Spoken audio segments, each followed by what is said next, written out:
which VR headset to buy can be kind of confusing. Some of the options out there are pretty decent, but some are super expensive. But some are kind of cheap, and some aren't even out yet but might be worth waiting for. So whether you're buying into VR for the very first time or thinking of upgrading, today we're breaking down the major players in the VR space. I've been using VR headsets for the last 8 years and I've tried a lot of them, so hopefully I can help you figure out which one is actually worth your money, or worth it as a gift.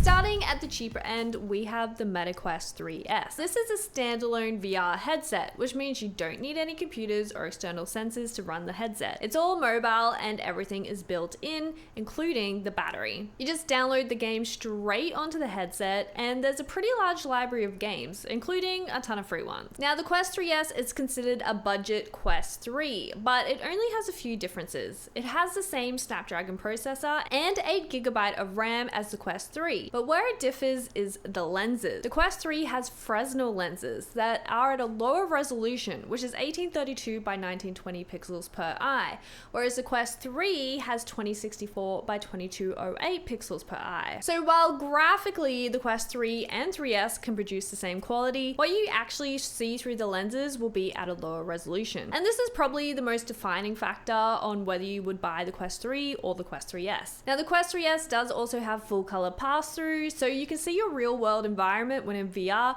which also allows you to play some really great mixed reality games. And this is where real life and VR are merged together, which creates some really fun immersive gameplay and some real wow moments in VR. It can feel a bit gimmicky after a while, but it's still lots of fun, especially if you're new to VR. Now, price-wise, the Quest 3S is $299 USD for a 128GB model, or $399 for a 256GB model. But depending on the time of year, there can also be some really good deals. Like currently, it's $50 off for Christmas, and I also have an affiliate link down below and support the channel. And deciding which storage to go with, I really think if you're on a budget, the 128GB is fine, but you may have to manage it and potentially delete games after you're done. Say for example, the new Deadpool game is 33GB, which still leaves a ton of room, but if you download too many similar games, it's gonna fill up quick. But is the Quest 3S worth buying? I think this is a really great VR headset if you're new to VR. It has great processing power and full color pass-through, so it's able to run all the latest games. It also has decent battery life with about 2.5 hours of run times. So if you're new to VR or buying for somebody else, this can be a really great option. But the big downside is the lenses. Now, if you are a current Quest 2 user and thinking of upgrading, the lenses are exactly the same. The resolution is a bit higher though, and the processor is better, but in some ways you're not getting a massive upgrade. But if you are on a budget or desperately need an upgrade, the Quest 3S is still a really great option. But if you can't afford it, I do highly recommend our next headset. Let's talk about the Meta Quest 3. Now, the Quest 3 has the same Snapdragon chipset and RAM as the Quest 3S and full color pass-through for mixed reality games. But where the Quest 3 shines is with its lenses. The Quest 3 uses pancake lenses, which are flatter and better quality lenses. Whereas the Quest 2 and Quest 3S have Fresnel lenses, which are basically a traditional curved lens sliced into thin concentric rings. So they're thick and stick out a bit. The trade-off is though that the rings can scatter light and create God rays. But to be honest, most of the time, I don't really notice it. You definitely get your tech enthusiasts who complain about it, but I don't notice it unless I'm really looking for it. But with the pancake lenses that are on the Quest 3, it's made out of one thick piece of plastic, and it's more lightweight and bends light more efficiently without the bulk. So you get much better clarity and significantly reduce glare and sharper edges across the whole image, while also being a smaller, more compact headset design. The trade-off is that it's more expensive technology. So the Quest 3 will set you back $649 USD for 512GB of storage. And personally, I love the Quest 3. It's my daily driver and I find it way more comfortable than the Quest 3S. And since using the Quest pancake lenses, I really can't go back to the Fresnel lenses in the Quest 3S. Like, there's absolutely nothing wrong with the Fresnel lenses, it's just older technology. It's like using a computer screen with a lower resolution. It's perfectly fine until you try something new, and then it's kind of hard to go back. But a lot also depends on what type of games you're playing. If you're playing casual or social games, I really don't think the actual visual fidelity or storage of the Quest 3 is adding too much to the experience. Like, a lot of casual games these days tend to be kind of cartoony and low poly. But if you enjoy playing in more immersive story games like Batman or Deadpool or Behemoth, you're definitely going to enjoy the experience way more on the Quest 3 because visually, these games look stunning. Also, with both these headsets, you can wirelessly or with a cable connect them to a gaming PC to play PCVR games, and that's a really awesome benefit. That's how I play all my Beat Saber mods and film my mixed reality videos, and it's also how you play amazing games like Half-Life Alyx. So either the Quest 3 or 3S is capable of this, and I highly recommend it if you do have the means, because they can unlock the graphics capability of a PC. But again, the Quest 3 lenses and resolution is going to get the most benefit out of that. So to wrap up, whether you should get a Quest 3 or a Quest 3S, the Quest 3S is a really great entry option into VR, or if you're just on a budget. But the Quest 3 has the extra lens quality that really lets you get the most out of your VR games and can be worth the extra investment if you're a serious gamer. Like, using my Quest 3, I feel like I don't really need a resolution upgrade. Like, I'm pretty content with my Quest 3. But what about if you're a console gamer? Well, we have the PlayStation VR 2, of course. The PSVR 2 is Sony's VR headset, and it's designed to work with the PlayStation 5 console. Spec-wise, it has some pretty impressive stats. The PSVR 2 is running OLED panels with a resolution of 2000 by 2040 pixels per eye, which means you get those deep blacks, rich contrast, and the PSVR 2 is one of the rare headsets that supports HDR, which gives you that really punchy look that LCD headsets just can't match. Games like Gran Turismo 7 and Resident Evil Village look incredible on this thing, and you're getting 90 or 120 Hz depending on the game, so motion feels nice and smooth, and the field of view is around 120 degrees, which is fairly standard for high-end headsets. It's not ultra wide, but wide enough. Now, the PlayStation VR 2 actually has a bunch of unique hardware features that most VR headsets don't have, and that's things like eye tracking. There are cameras inside the headset, literally watching where your eyes look, and that unlocks a feature called foveating rendering on supported games. In simple terms, the PlayStation 5 can crank up detail exactly where you're looking and lower it in your peripheral vision. You don't notice it happening, but your performance and clarity jump way up because the system isn't wasting power rendering the full image at full resolution. Then you got things like headset haptics, which is a fancy way of saying your face vibrates when stuff happens. If a giant creature roars near you or an explosion goes off, you get this subtle rumble in the headset. It sounds gimmicky, but it's actually really immersive. Game-wise, the PSVR 2 library is a lot more limited than, say, the Quest or Steam library. There's just not the assortment of games available like on the Quest. But for the games it does have, they are very decent and almost better than what's available on other hardware.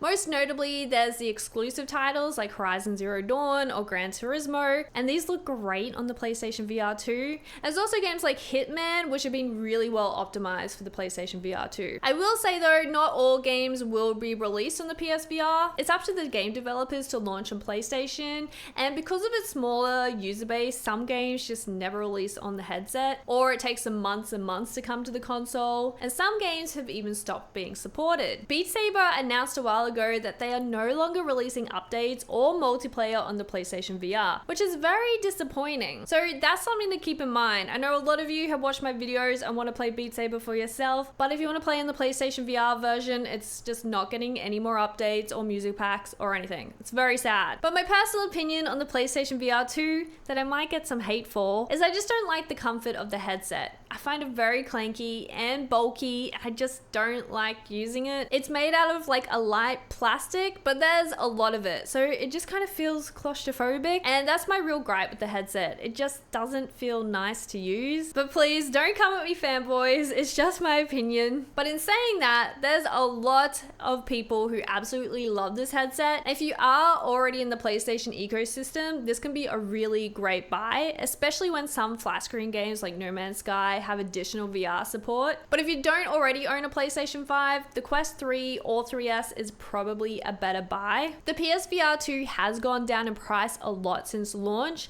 I think it's around $400 to buy now, but you can get deals where it's a lot cheaper. There's also a cable you can buy that allows you to plug it into your PC, which I haven't tested yet, but it's another nifty feature. But if all these VR headsets seem too basic for you, then maybe our next headset is more up your alley.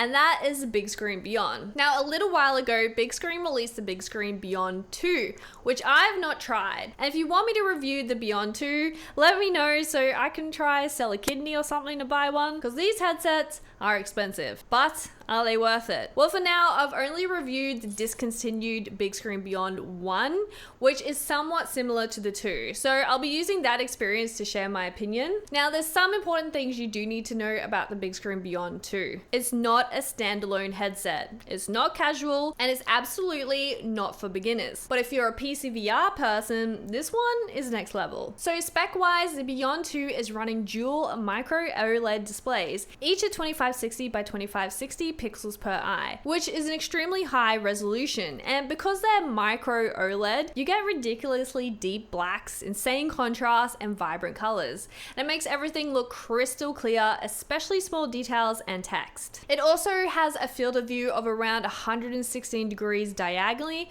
which is noticeably more immersive than most standalone headsets. And you don't get that tunnel vision feeling. And then the biggest feature of this headset is the weight. This headset is only about 107 grams, which is literally lighter than most iPhones. When you put the headset on, it almost feels like there's nothing on your face. And for long sessions, that can make a massive difference, especially when you're like me and have neck issues. Now, the downside, or upside for some, the Beyond 2 uses SteamVR base stations, not inside-out tracking. So you need to invest in Lighthouse base stations that are set up around your room, and you'll also need compatible controllers like the Index or Vive controllers. You'll also need a pretty beefy PC to be able to run this thing. The upside is that tracking is incredibly precise, especially if you want to use things like full body tracking in games like VR Chat. The downside is it's not plug and play, and you're committing to the full SteamVR setup, which is very, very expensive and also takes up a lot of room. There's also an optional model called the Beyond 2E, which adds eye tracking,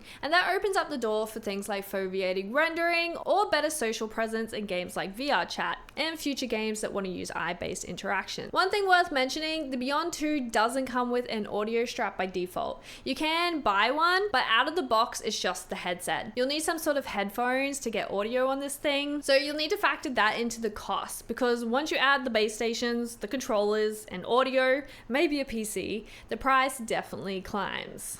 And speaking of price, the Beyond 2 starts at around $1,000 US, but that's just for the headset only. If you don't already have base stations or controllers, the full setup can end up closer to $1,500, even $1,700, depending on your choices and where you live in the world. So in short, the Bigscreen Beyond 2 is a beast. It's insanely light, the comfort is unreal, and the visual experience is up there with the best consumer VR available. And in my experiences from using the Beyond 1, I absolutely love this headset. It's definitely the best in terms of clarity and comfort that I've used, but it does have its challenges. The headset uses a custom IPD and facial interface, so you've got to scan your face and then make a customized facial cover and IPD that only fits you. That's a pretty cool feature, but it also makes it hard to share the VR headset with others. I had a few struggles with mine initially, but the team were really great at trying to accommodate me.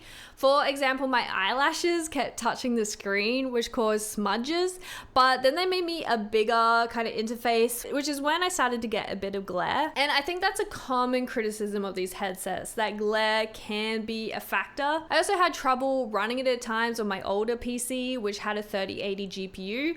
I couldn't run things at full resolution half the time. But in defense of the headset, most of the time I was trying to record as well, which I think my PC just couldn't handle. So you do want to make sure that you have a beefy enough PC to get the most out of this thing. So all in all, it's an absolutely great headset, but it's definitely targeted towards your more hardcore VR gamers with deep pockets. But should you invest in a Bigscreen Beyond or wait for a different headset? like the Steam frame. Funnily enough though, apparently the Bigscreen Beyond saw a huge jump in sales once the Steam frame was announced, so I don't think it was worth waiting for some people. But the Steam frame is Valve's recently announced VR headset that's coming early in 2026. It's a standalone headset and a PCVR headset that works with your Steam library flat games. Now, it's not out yet, so everything here is based on the specs Valve has officially confirmed and what we've seen from early hands-on previews. But even from that, it's pretty clear what direction they're going in. So first up, the display. The Steam frame is running an LCD panel with 2160 by 2160 pixels per eye.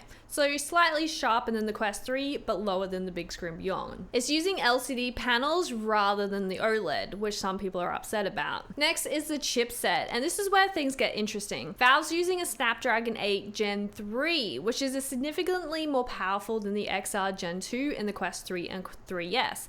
They're also pairing it with 16 gigs of RAM, which is double what Meta is using. And that means better standalone performance. The headset is basically designed around wireless PCVR streaming from your Steam library, and it comes with a little dongle that plugs straight into your PC. And for storage, you can get it in a 256GB or 1TB model, and you can also expand it with a micro SD card. So Valve clearly expects people to install native SteamOS games directly on this headset, not just stream everything. For tracking, Steam frame is using inside-out tracking, so no base station, which is similar to the Quest. And the interesting twist is that this headset also has eye tracking, which supports potential foveated rendering in video games. Now, this headset also has pass-through, but for some reason, it's monochrome. So there's no color pass-through, no proper mixed reality games like you get on the Quest. But I think it's kind of clear that's not really Steam's focus, and it's obviously more gaming. But also, it would have been nice to have. In terms of weight, it's sitting around the 430 to 440 gram range, so it's lighter than the Quest 3, but heavier than something like the Bigscreen Beyond. Comfort seems to be decent from early previews, but the final verdict will depend on the strap and the thermals when it actually ships. And for the software, it's running SteamOS, just like the Steam Deck, so you're getting access to your full Steam library. It's basically the most PC, gamer-friendly standalone headset we've ever seen.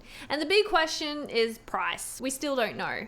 Valve says it'll cost less than the Index did at launch, but that's a big range. But in short, the Steam frame is shaping up to be the headset for people who want standalone convenience without escaping the PC ecosystem. It's more powerful than a Quest, more open than anything Meta makes, and designed around PCVR from day one. I did a whole video sharing my thoughts about the Steam frame if you want to learn more about it. And I'm personally really excited about this headset. I'll definitely be buying one, but unless you're an existing PC gamer, I think the Quest 3 or 3S is a better entry point. Valve also did announce the Steam Machine, which is a compact computer running SteamOS. So if you are a current Quest user or have been thinking about delving into PC gaming, this could also be a really good option. But what about all the other VR headsets, Naysy? Well, I don't hugely recommend them, to be honest. There's things like the PIMAX headsets that have great resolution but just don't hit the mark.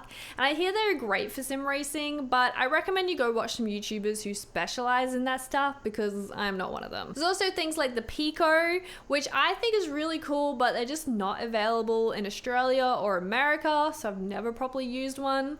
And then there's things like the HD Vive headsets. Again, these are pretty decent, but for the price, a Quest 3 is a better buy in my opinion. The HTC Vive Focus Vision can be good if you really don't like Meta and you really want standalone full body tracking. And I do have a full review of the headset on my channel, but price wise, it's just a bit hard to recommend it to people. There's also things like the Apple Vision Pro or the new Samsung Galaxy XR, but these seem to be catered more towards your productivity use, not gaming, which is not my jam. Also, I'd love to try an Apple Vision Pro, but they're like $6,000 in Australia. I'm not spending that. So to sum it up, the best all-rounder VR headset, in my opinion, is the Quest 3. I'm very happy with this headset and use it daily and don't really have too many criticisms of it. The Quest 3S is great for people new to VR or younger folk who want to jump in. And the Bigscreen Beyond is a lovely, lovely headset with a hefty price tag, but worth it for the hardcore gamers. The PSVR 2 is a good buy if you already own a PlayStation 5 and want some great in-depth VR games. And the Steam frame, well, we don't really know, but I think if you're an existing VR or PC gamer looking to get into PC VR gaming, this could be a really good way to do it. Hopefully this video helps you with your decision. And if you already own a VR headset, leave a comment down below sharing what you think of it to help other people buy their own. Thanks for watching this video, and I'll see you later.